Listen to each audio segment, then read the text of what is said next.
following is a presentation on dating issues within the Church of Jesus Christ of Latter-day Saints. I've seen some channels discuss dating issues in the Latter-day Saint community, but not their causes.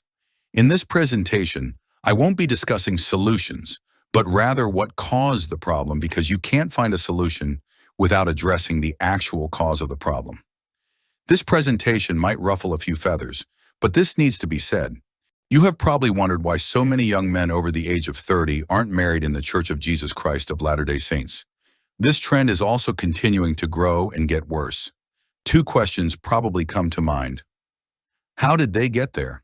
And why do they go inactive shortly after leaving the young single adult ward? I will answer these questions partly because there are several reasons, but I can't address them all now. The first question is, how did they get there? I have found that no one bothers asking single men why this happens. Unfortunately, I see many assumptions about the young men's actions and situations. Of course, I advocate asking the young men about these things and listening to their answers. You will find that most men had made several attempts to get married, but the women had other plans. In the Church of Jesus Christ of Latter-day Saints, many leaders assume that dating is like it was when they were young.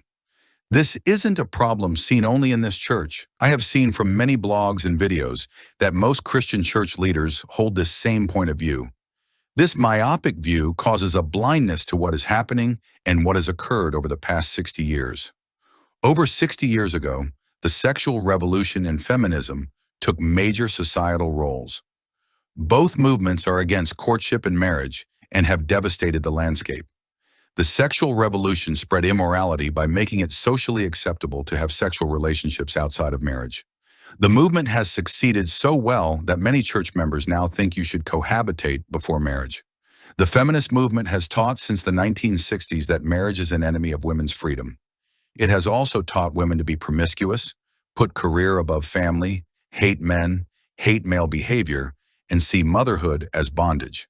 Due to being taught for over 60 years, most women think that getting married before 30 is a waste of their potential. The laws and statutes that have been passed now give women preferential selection to enter college and be hired.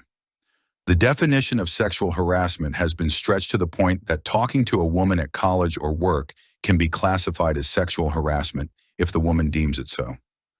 However, despite preferential treatment by law and society, women will still claim to be oppressed. When polled about the most important things in life, marriage and family aren't in the top 10, according to women.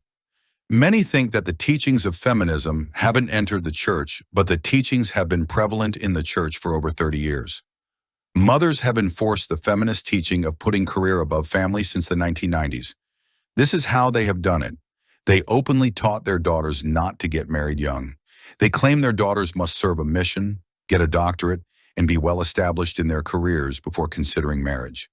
They will react with horror if their daughter shows interest in a guy and talk their daughter out of dating him. These mothers will also chase away all potential suitors. This makes it so that young women will refuse to date members of their faith. In the young single adult ward, many young women follow their mother's advice to the letter. Here is how they avoid dating. They will refuse to go on dates, avoid situations that might lead to dating, say they need to graduate college first, claim they aren't ready for a serious relationship, complain about being harassed when asked out, and talk about marriage as though it were the worst thing that could happen to them. However, they joyfully chase and cohabitate with an abusive guy with little thought about the consequences, believing they can convert him. This is also a result of the romanticized conversion stories in the church. How can the young men get married under these circumstances? The answer is that they can't. They find all the effort put into dating fruitless.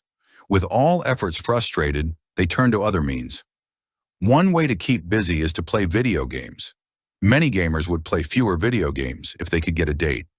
Also, not being able to get dates doesn't shut off the sexual drive. Many have admitted to turning to porn because the women won't give them a chance. Gaming and porn are a result of the lack of dating, not the cause. Then, to add insult to injury, the young men are constantly berated by the local leadership at every turn as though they are the only ones who could be at fault for dating problems.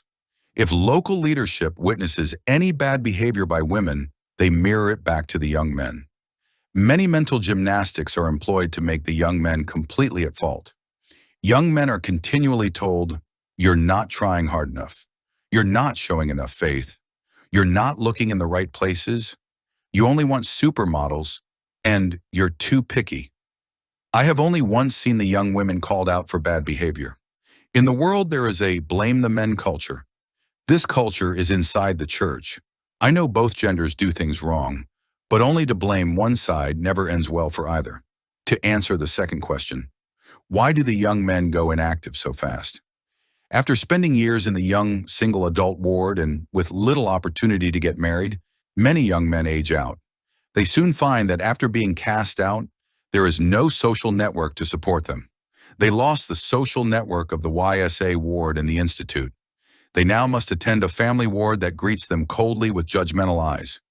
If the dirty looks weren't enough, the judgments start. People will openly tell them that they are a failure, won't talk to or interact with them, and some will actively fight any comments made by them in church meetings. These members of the church feel their marriage status gives them special knowledge or privilege. They use this imagined status to persecute the unmarried. This unwelcoming and unwanted feeling drives off the single men. The single men also find that they can't find anyone to date in the singles program because most women are divorced, single moms, or way too old. This is a huge shock when they have never been married or had few relationships. It is like not being invited to the party, but being invited to clean up the mess afterwards. Not only clean up, but also be happy you were invited to do the cleaning. Now they deal with the women who rejected them for the bad boy in the past, but now they must deal with a problematic past and raise a bad man's children. Seeing that they aren't welcome at church, their social network is removed and they can only get dating prospects that come with significant problems. They begin to fade into the background and disappear. They become mostly invisible and might be discussed in the ward council, but no one wants to fix the problem. They don't even bother to investigate the issue. If they talk to the man, they only listen a little before giving him a lecture. They again assume he is at fault for his situation. The man is told how he needs to change and how he failed in the past. The single man only hears that they don't care, are judgmental, and don't wish to help in any way. The lack of compassion pushes the man into further exile. Since they are still young by worldly standards, they start going to bars and clubs looking for women who don't have children. They soon stop living a Christian life or become social recluses. Unless the church starts to prepare women for marriage young and to teach them to get married young, this issue will only get worse.